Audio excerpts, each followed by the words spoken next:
queridos, tudo bem com vocês? Espero que sim. Mais uma aulinha de hematologia clínica com o professor Pedro. Bom, continuando as alterações reacionais dos leucócitos, quando a gente fala em alteração reacional, quer dizer o quê? Que o leucócito está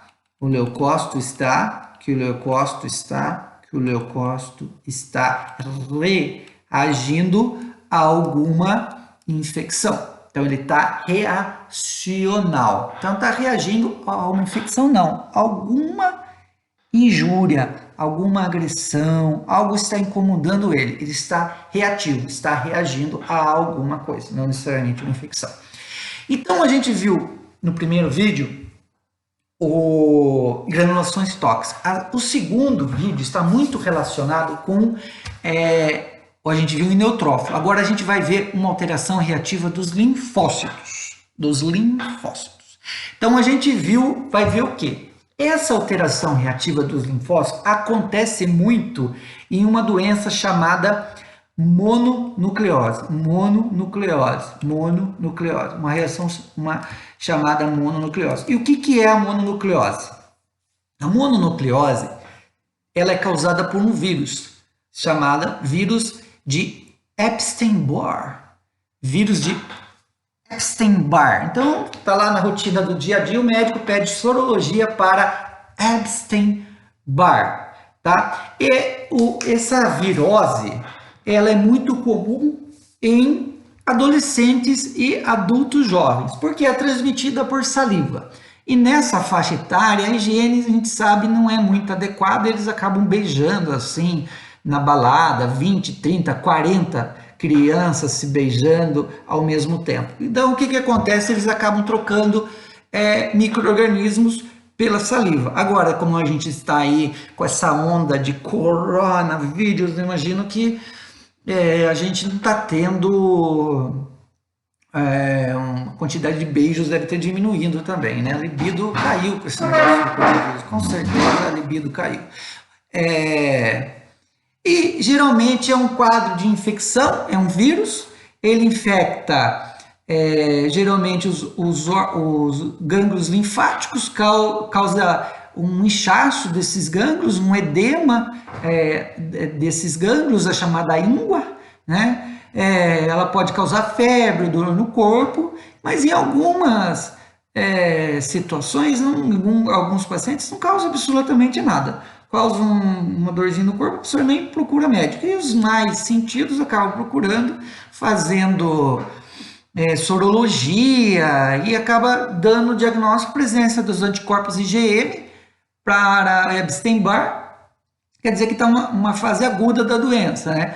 E se a maioria de nós formos fazer a sorologia, a maioria vai dar presença de anticorpos IgG. Então a gente já teve em alguma fase da vida a mononucleose e nem percebeu, né? Hoje em dia, qualquer coisinha os pais já levam os filhos nos médicos, os filhos no médico, né? Então, um diagnóstico acaba sendo mais frequente, né? Então, causa aqui, ó, febre glandular, causa febre, né? Faringite e tal. Mas o que interessa para nós aqui é que essa doença aqui a presença no hemograma de linfócitos atípicos, tá? Presença de linfócito atípico. Então, a gente vai encontrar esses linfócitos atípicos, eles são linfócitos T ativados. Então, a gente sabe que o linfócito T, a gente tem dois tipos, principalmente, o linfócito T CD4 e o CD8. O CD4, de uma forma bem genérica, é o general do sistema imune. Ele controla toda a questão da imunidade adquirida, estimula outros leucócitos a combater infecções, estimula os linfócitos B a produzirem os anticorpos. Então, geralmente, quando eles estão reativos àquela infecção, e principalmente os linfócitos T, eles estimulam os linfócitos B a produzirem anticorpos. Então, geralmente a gente encontra os linfócitos com um núcleo muito semelhante ao basófilo, ao monócito, com um núcleo muito semelhante ao monócito. Só que o que chama a atenção nessas três células? As três células são linfócitos, tá? Só que qual que é a semelhança delas? O citoplasma com uma coloração bem basofílica, uma coloração azulada bem intensa. E esse tipo de padrão de citoplasma, bem com a tonalidade bem basofílica, você vê que não tem grânulos no citoplasma nem nada, você acaba liberando esse tipo de célula como linfócito atípico. Então, você vê aqui, como a Bárbara, que é a minha amiga Bárbara, aqui a autora desse livro, descreve, que são linfócitos T ativados, produzidos como resposta imunológica aos linfócitos B infectados pelo vírus da Epstein-Barr. Então, geralmente, o vírus acaba infectando os linfócitos, né?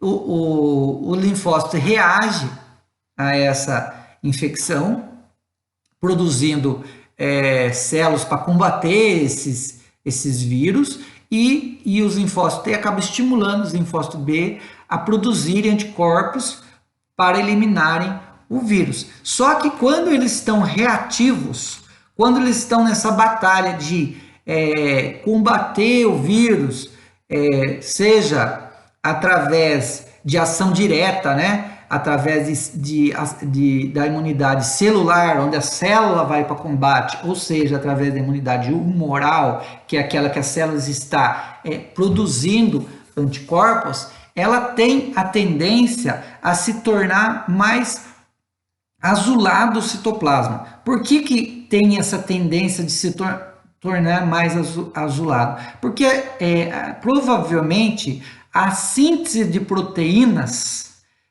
está acontecendo de forma mais acelerada aqui no citoplasma.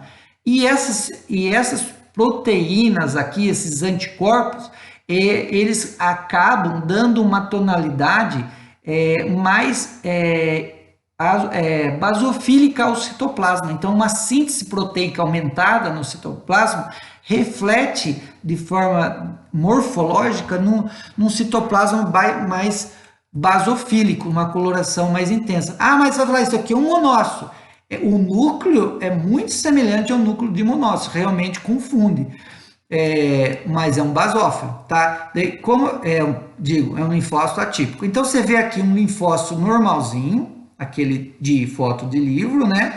E aqui a gente já vê um linfócito atípico, alguns já até com vaculização aqui no citoplasma, também nos vacúolos, bem clarinho aqui. Vamos ver se a gente aumenta aqui, ó, uns vacúolos aqui, justamente porque tá acontecendo o que aqui? Uma intensa batalha aqui de alguns linfócitos B ou T tentando eliminar o vírus, outros linfócitos tentando produzir imunidade adquirida, liberar anticorpos para combater o vírus do Epstein-Barr. Então, você vê que, como que a gente consegue? A gente consegue diferenciar um linfócito T de um linfócito B no hemograma? Não, a gente não consegue fazer isso daí na leitura de um hemograma, tá?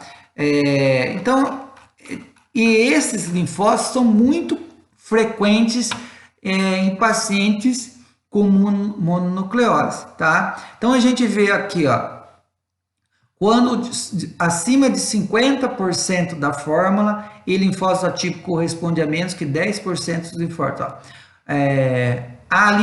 Como que é o hemograma, no caso aqui ela está querendo descrever, como que é o hemograma de um paciente com mononucleose. A linfocitose, quer dizer, aumento do número de linfócitos. Em geral, leucocitose, quer dizer, aumento do número de leucócitos. Decorrentes da presença de linfócitos atípicos, né, com citoplasma bem basofílico, predominantemente T citotóxicos ativados. Então, são linfócitos T que estão o quê? Tentando combater o vírus. Então, eles acabam se ligando a esse vírus e intensificam a proteína, a produção de proteínas no citoplasma para tentar combater esse vírus. Então eles ficam reativos à presença do vírus e tende essa coloração mais azulada, mais basofílica. Critérios sugeridos para alertar o pessoal do laboratório quanto a esse diagnóstico são linfócitos acima de 50% da forma leucocitária. Então, se você encontrar num hemograma mais do que 50% de linfócitos, você tem que ficar atento, fazer uma pesquisa. Já é feito isso aí, mas a gente alerta, você vai acender um alerta para você ver se não tem, se não encontra essa presença de linfócitos atípicos, tá? Se você tiver mais que 10% de linfócito atípico, pode sugerir a mononucleose infecciosa. Mas geralmente a gente solta lá 2%, 3%, 4%, 5% de linfócito atípico. Dependendo do seu critério, se você for adotar ser mais rigoroso, você acaba soltando aí 60%, 75% de linfócitos atípicos. Mas geralmente a gente solta ali na faixa de 5% a 10, 15, 20% de linfócito atípico em pacientes com mononucleose.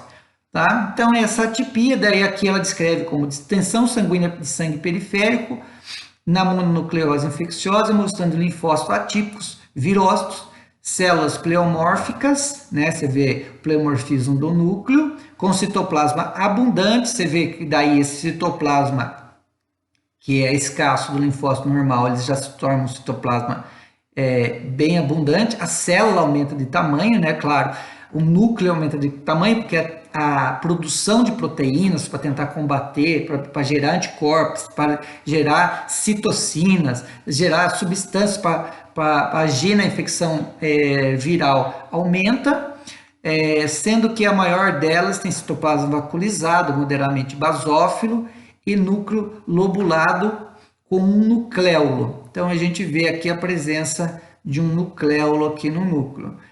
Um linfócito pequeno normal e um linfócito atípico com citoplasma volumoso, tá? Então, esse tipo de distensão sanguínea a gente encontra em pacientes com mononucleose. Então, aqui, ó, quando bate o olho aqui, o cara pode até se confundir, achar que isso aqui é uma leucemia.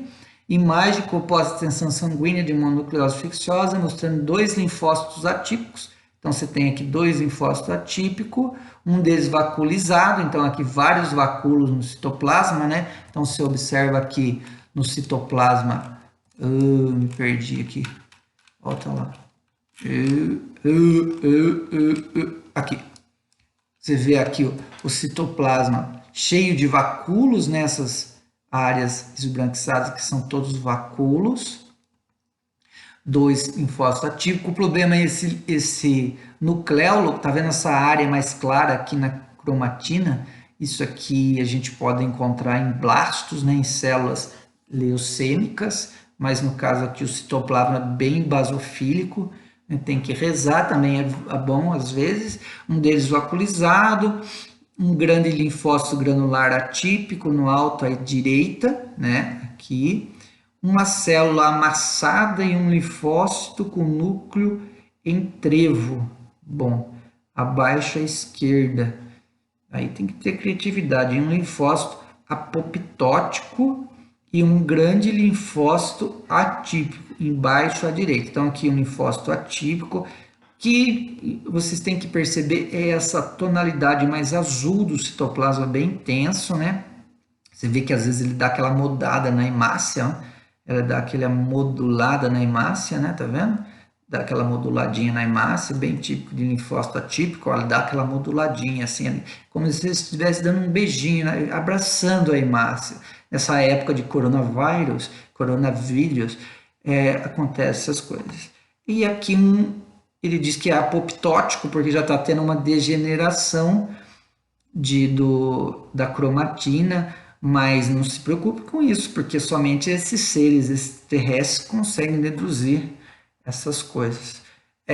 Daí aqui algumas causas de linfócitos atípicos. Então a gente tem na mononucleose infecciosa, principalmente, mas outras infecções virais a gente encontra, não com a quantidade abundante, 10, 20%, como na mononucleose, mas infecção pelo citomegalovírus, hepatite A, sarampo, rubéola, adenovírus, varicela, herpes, infecção por herpes simples.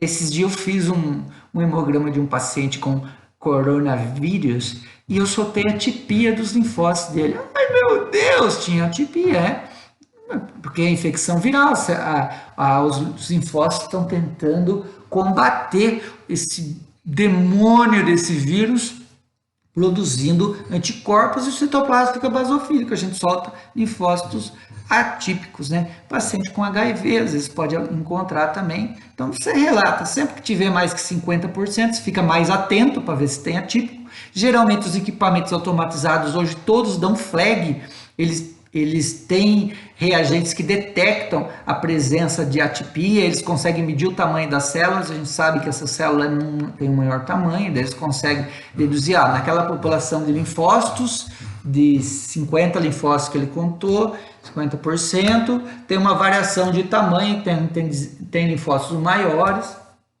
e a gente acaba soltando com um linfócito atípico. Mas você vê que várias infecções podem causar a presença de atipias, inclusive cânceres e outros tipos, linfomas e tal, mas o mais comum mesmo é no paciente com mononucleose.